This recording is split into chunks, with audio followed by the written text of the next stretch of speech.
तो नमस्कार दोस्तों, स्वागत है आप सभी का। तो दोस्तों, जो टमाटर की अगेती फसल होती है और बरसात के समय में लगी हुई जो फसलें होती है, तो ऐसे में कुछ समय के बाद जो फसल होती है उसे देखकर ऐसा लगता है कि अब फसल खत्म होने वाली है, क्योंकि दोस्तों नवंबर का महीना आते आते फसल पूरी तरह से मुरझा जाती है या फिर बेजान हो जाती है। और इस बार ज्यादा बारिशों की वजह से फसलें कई जगह पर समय से पहले ही खत्म हो गई है, और जिनके पास अभी फसलें हैं तो उनकी अवस्था ऐसी है कि फसल आज खत्म या कल खत्म। और यह सब कुछ दोस्तों लेट ब्लाइट और बैक्टीरियल ब्लाइट की वजह से होता है। और यदि ब्लाइट भी समय पर कंट्रोल ना हुआ तो ऐसे में लगता है कि क्या फसल अब ज्यादा समय निकाल पाएगी या नहीं, क्योंकि कुछ फसलें जैसे ही शुरू होती हैं और वो ब्लाइट के कारण हुए रोगों की वजह से फसल एकदम से बेजान हो जाती है, और जिसके बाद हम उस फसल की केयर करना छोड़ देते हैं। और दोस्तों, यदि आपके पास भी इस समय टमाटर की फसल लगी हुई है और उसकी कंडीशन भी खराब है और नवंबर का महीना आते आते कोई विकल्प ही नहीं रहता है कि पुरानी फसल की जगह पर नई फसल को लगा सके,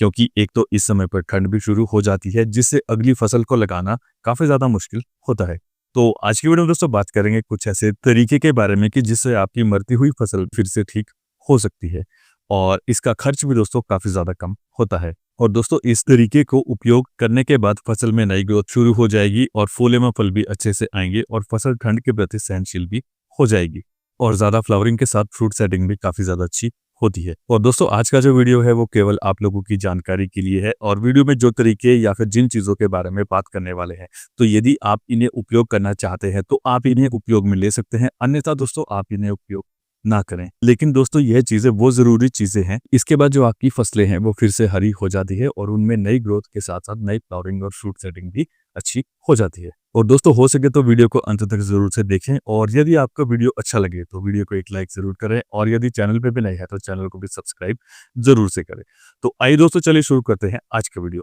इसमें दोस्तों सबसे पहली जरूरी चीज क्या है कि जिससे फसल में फिर से जान आ सके, तो इसके लिए दोस्तों सबसे पहले बात करते हैं कि आपको क्या क्या इस समय पर चाहिए।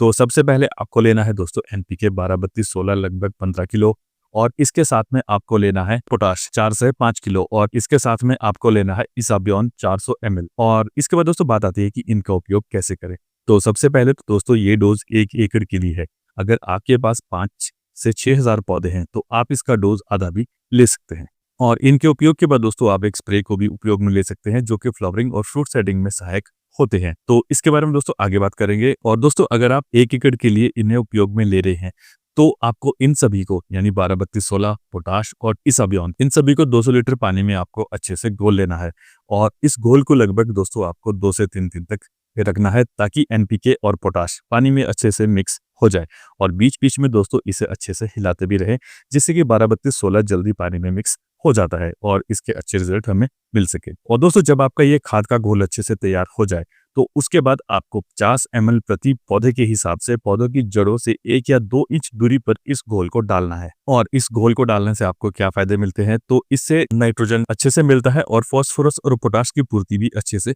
हो जाती है, जिसके बाद पौधे की जो जड़ें हैं वो ज्यादा स्ट्रांग हो जाती है और आपका पौधा जल्दी हरा भरा हो जाता है, और आपके पौधे में फूलों की संख्या भी ज्यादा होगी, और इसके साथ ही दोस्तों आपके पौधे में फलों का साइज भी काफी अच्छा रहेगा, और आपका पौधा रोगों के प्रति भी अधिक सहनशील हो जाता है। और दोस्तों, जो इसाबियन होता है यह पौधे में वनस्पति के विकास को जल्दी बढ़ाने में सहायक होता है, और इसके उपयोग के बाद फूल, पत्तियों और शाखाओं की संख्या ज्यादा हो जाती है। और दोस्तों, इन सभी खाद के उपयोग के बाद जो बेजान फसल है वो फिर से हरी भरी हो जाती है। और दोस्तों, जब आप इस तरीके से खाद को डालते हैं तो यह लगभग 30 से 40 दिन तक फसलों में काम करता है, और आपको इसके रिजल्ट भी काफी अच्छे मिलते हैं। और इसके बाद दोस्तों बात करते हैं कि इसके बाद हम कौन सा स्प्रे लें जिससे फूलों की संख्या भी ज्यादा हो और फलों का साइज भी अच्छा हो। तो आपको दोस्तों फूलों की संख्या और फलों के साइज के लिए आपको लेना है एनपीके 052-34 को 5 ग्राम 1 लीटर पानी के हिसाब से, और इसके साथ में लेना है आपको बोरोन 2 ग्राम 1 लीटर पानी के हिसाब से। और इसी के साथ दोस्तों आप इसमें इसाबियन या बायोविटा एक्स दोनों में से कोई भी 2 ml प्रति लीटर पानी के हिसाब से मिला के आप इन्हें उपयोग में ले सकते हैं, जिससे आपकी फसल में फूलों की संख्या भी ज्यादा होगी,